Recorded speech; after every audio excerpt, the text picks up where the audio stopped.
Hi, my name is Pete. I go under the artist name of Pyramid Park, and I have been an independent artist for the last 3 years. This is my full-time job, and I live currently in Cambridge. I grew up in a small town called Diss in Norfolk, which has a population of about 8,000 people, so I'm used to very rural living, but I've moved around a bit across the UK in different places, but have finally landed in Cambridge. I've always loved music, and I was given the chance to learn how to play the violin when I was about 7 or 8 years old at my school. And the school was brilliant because they just gave a bunch of us a load of violins and we had to go away and practice. We had lessons once a week, and I loved music. I just loved playing. There were two things that I was really passionate about in life at the time. One was art and one was music. Both of those seemed to correlate in some strange way.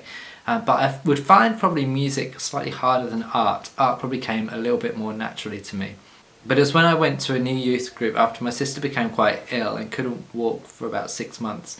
She was housebound and my mum had to care for her most of the time.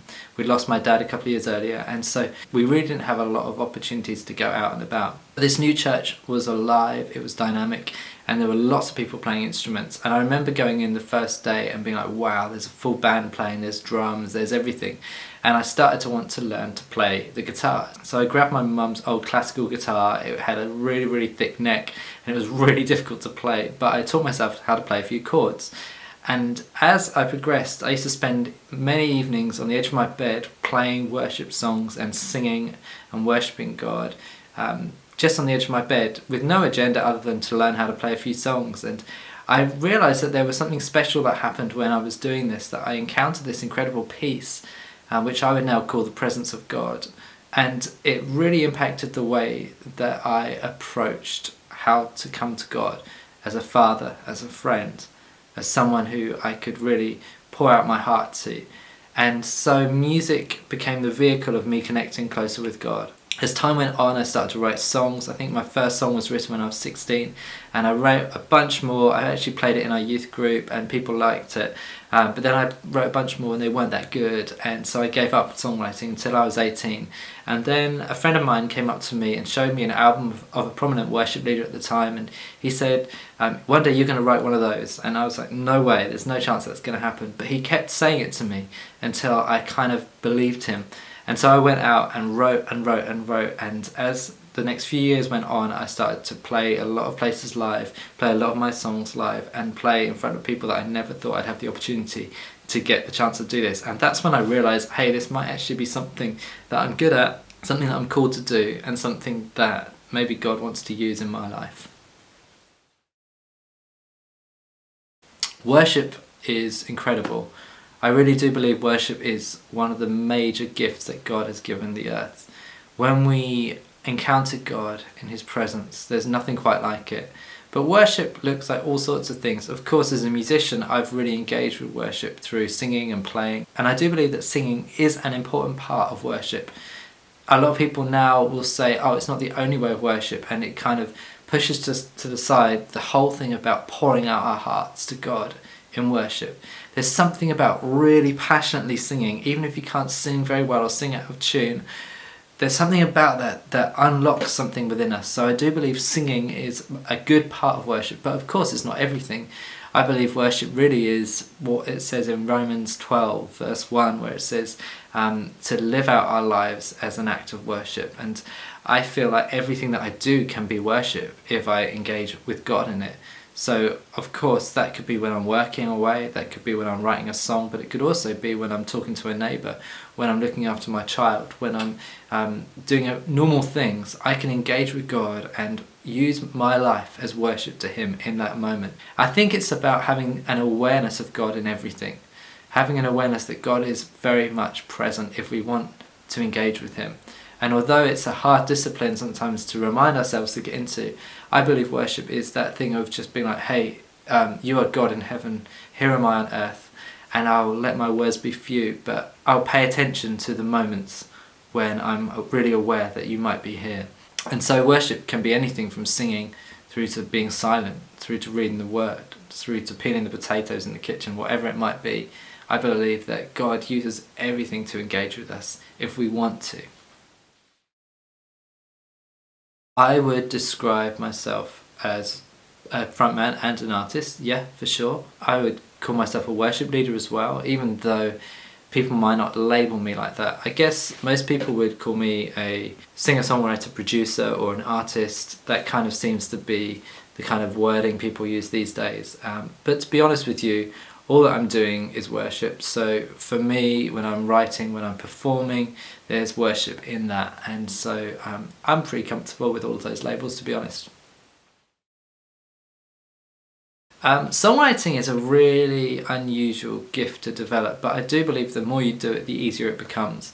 There are days when I feel really inspired, that an idea just pops into my head and I need to record it right away on my phone. I use voice memos all the time. And so I will just catch that inspiration as soon as I possibly can and then try and do something with it. There's other times where I'm like, I've got a subject that I want to work on and I want to focus on that subject line. So I'm working at the moment on a song called Peace, Calm, Breathe.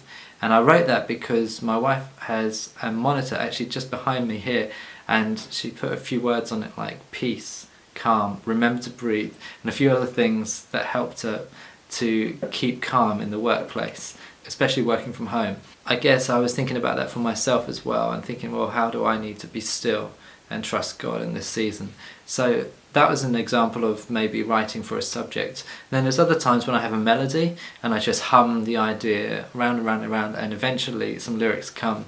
There's all sorts of ways to songwrite, but I guess the key is learning when to stop and learning when to push through. A lot of the time I think songwriting, they say it's about 90% perspiration, 10% inspiration, and I think that's about right. A lot of the time it's about crafting and editing and then re-editing and then editing again until you get to a stage where you feel the song is ready. And there's loads of songs I've written that are just never going to make it on a recording because they either are not quite good enough or they just don't quite capture what is really needed in that moment.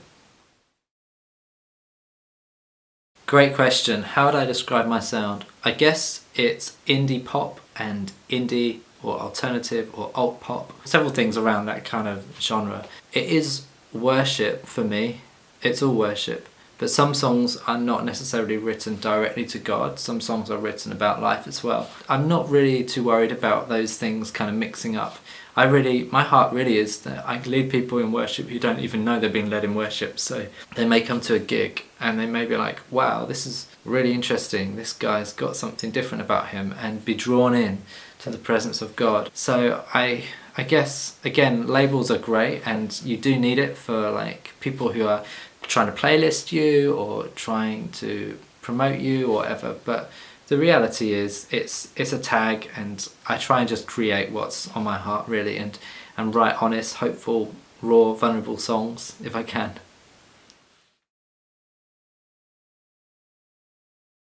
I have played a lot of gigs in my life now, and I've played a lot in mainland Europe. Especially 2018, 2019, I played over 30 festivals in those 2 years and had some amazing experiences. Last year there was a couple of festivals that stood out to me. Homeward Festival in Germany, in Saxony, so it's kind of the far end of Germany. That was a special night for me because people just really engaged with the songs and really went with us as a crowd. And that was just special from a performance point of view. But probably the most enjoyable and inspiring moment for me playing live was in Slovakia. I had the privilege of playing this festival, which was like probably the biggest Christian festival in the area, and just an incredible night. But the best part of it was I got down off stage and played my song Father, Father, which is a song about God's father heart towards us. And as I played it, I had everyone around me in a circle, and there were a lot of people in the room, and as I started to play it, the people started singing back to me, and I know the words were up, but they didn't know the song at all. And but it was kind of a hushed silence because I was doing it all acoustically. During that song, I just felt this love for these people that I don't normally feel when I'm playing live. I don't think I've ever felt it actually. A real tender love, like I was one with them and they were one with me. And in this moment, we were engaging with the heart of God. And somehow it didn't really matter if it was me singing or someone else. It was all about meeting with him in that moment, and that was really, really special, and had lots of chats afterwards with people who had either lost their dad or didn't have a relationship with their dad, and that was really powerful for me. It's not been easy, I can tell you, but I'm aware lots of other people have had tough times as well. I've found it challenging at first to create in a space. I found it hard when a lot of my focus has been on touring and playing live, so I'm having to rethink everything. I've lost quite a lot of income this year, which has been really tough, and it's been a really, really challenging year, without doubt.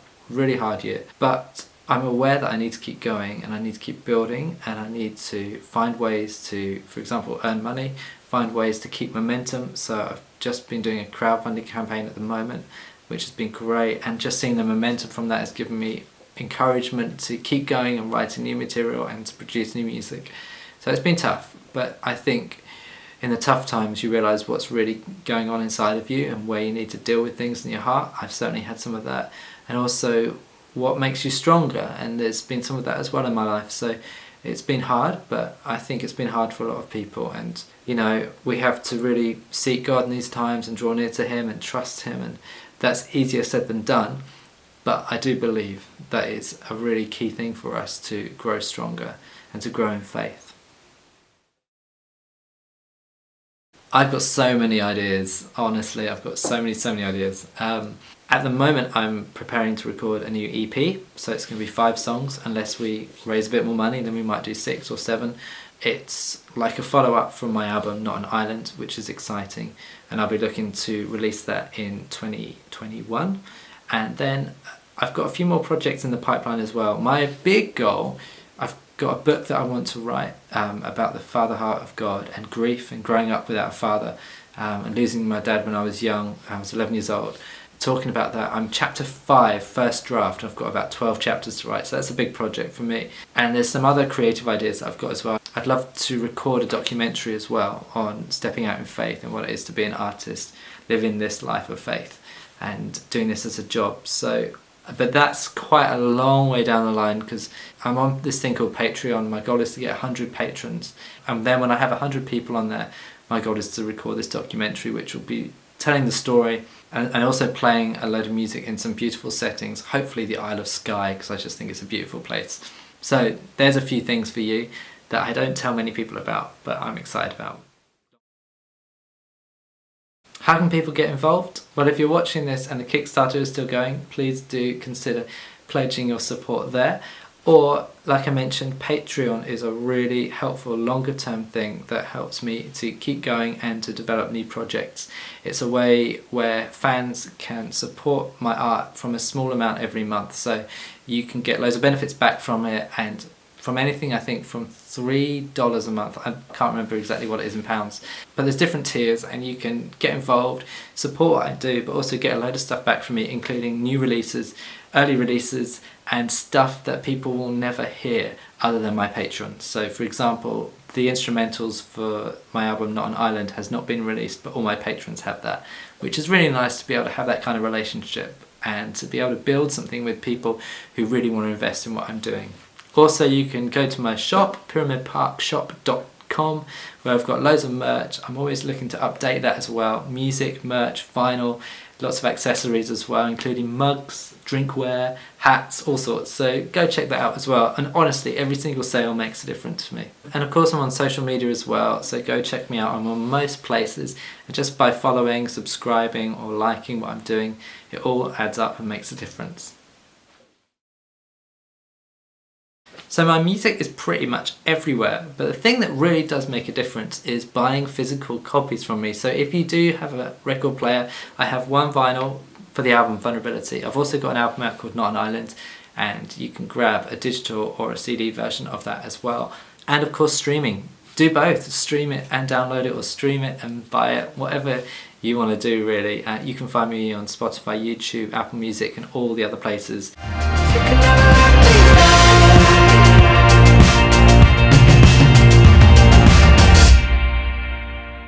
Thanks.